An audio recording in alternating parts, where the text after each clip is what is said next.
একটি জরুরি সিদ্ধান্ত মোতাবেক আমাদের যে 6 তারিখের যে লং মার্চ টু ঢাকা কর্মসূচি ছিল সেটাকে আমরা একদিন এগিয়ে নিয়ে এসেছি।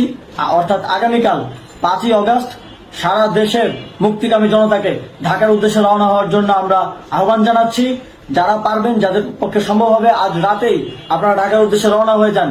আমরা আগামীকাল সারা দেশের মুক্তিকামী জনতাকে ঢাকায় আসার আহ্বান জানাচ্ছি। বিশেষ করে ঢাকার আশেপাশের যে জেলাগুলো আছে, আপনারা দায়িত্ব নিয়ে মসজিদের মাইকে ঘোষণা দিয়ে যাদেরকে পাবেন সবাইকে নিয়ে ঢাকার উদ্দেশ্যে রওনা হন। এই লড়াই আমাদের জন্য একটি চূড়ান্ত লড়াই। আমরা চূড়ান্ত ঘোষণার জন্য প্রস্তুত। আমরা গণভবনের দিকে যাত্রার জন্য প্রস্তুত এবং সেই উদ্দেশ্যেই আপনারা সবাই ঢাকা আসুন। আমরা আপনাদের সবাইকে নিয়ে আমাদের চূড়ান্ত দাবি আদায়ে এগিয়ে যাব। আমি জানি না সমন্বয়করা আজকে রাতে বেঁচে থাকতে পারবে কিনা, কিন্তু আপনাদের উপর আমরা এই দায়িত্ব দিচ্ছি। আপনারা সবাই নিজ দায়িত্বে ঢাকায় আসবেন আগামীকাল এবং পরশু পরিস্থিতি বিবেচনা করে পরশু গণভবনের দিকে 4 দিক থেকে আমরা রওনা হব। আমরা খুব আতঙ্কের সাথে লক্ষ্য করছি যে ছাত্রলীগ, যুবলীগ এবং আওয়ামী লীগের গুন্ডারা পুলিশের অস্ত্র দিয়ে পর্যন্ত সাধারণ জনগণের উপর হামলা করছে। কিন্তু একটি সুখের খবর হচ্ছে, সারা দেশের বিভিন্ন স্থানে সেনাবাহিনী ছাত্র জনতার পক্ষে দাঁড়িয়েছে। আবার কিছু কিছু জায়গায় যেমন মিরপুর ও মোহাম্মদপুরে সেনাবাহিনী ছাত্র জনতার বিপক্ষে দাঁড়িয়ে গুলি চালাচ্ছে। আমরা সেনাবাহিনীর প্রতি আহ্বান জানাতে চাই, আপনারা এদেশের নাগরিক এবং আপনারা এদেশের নিরাপত্তার দায়িত্বে আছেন, এদেশের জনগণের যানবাহনের নিরাপত্তার দায়িত্বে আছেন। আপনারা দেশের পক্ষে এবং দেশের জনগণের জন্য কাজ করবেন।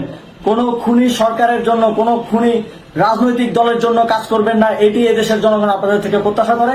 আমাদের এই আন্দোলনে সম্পূর্ণ সমর্থন দিয়ে হয় নিরপেক্ষ থাকুন, অথবা এই খুনি বাহিনীকে, সরকারের খুনি বাহিনীকে প্রতিহত করুন, তাদেরকে যথাযথ শাস্তির আওতায় নিয়ে আসুন। যে কারফিউ সরকারের পক্ষ থেকে ঘোষণা করা হয়েছে, আমরা স্পষ্টভাবে বলতে চাই, সেনাবাহিনী এই ধরনের কোনো কারফিউ বাস্তবায়নের জন্য মাঠে না নামে। যদি মাঠে নামে তাহলে সেনাবাহিনী স্পষ্টভাবে অফিসিয়ালি জনতার বিরুদ্ধে দাঁড়াবে। আমরা চাই না সরকারের এই ষড়যন্ত্রে সেনাবাহিনী পা দিক। সেনাবাহিনীকে জনতার বিরুদ্ধে দাঁড়ানোর যে ষড়যন্ত্র সরকার রচনা করছে সেটিতে সেনাবাহিনী পা দিবে না, এই বিশ্বাস আমরা রাখতে চাই। আওয়ামী লীগ আজ সারা দেশে তাদের খুনি বাহিনীকে নামিয়ে দিয়েও ছাত্র জনতার প্রতিরোধের মুখে টিকতে পারেনি। রাজপথের পরাজিত শক্তি হিসেবে তারা সেনাবাহিনী সহ অন্যান্য বাহিনীকে আমাদের বিরুদ্ধে কাজে লাগানোর চেষ্টা করছে।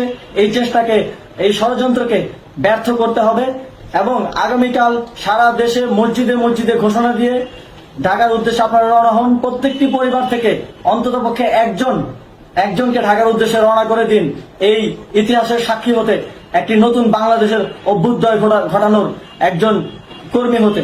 ধন্যবাদ সকলকে।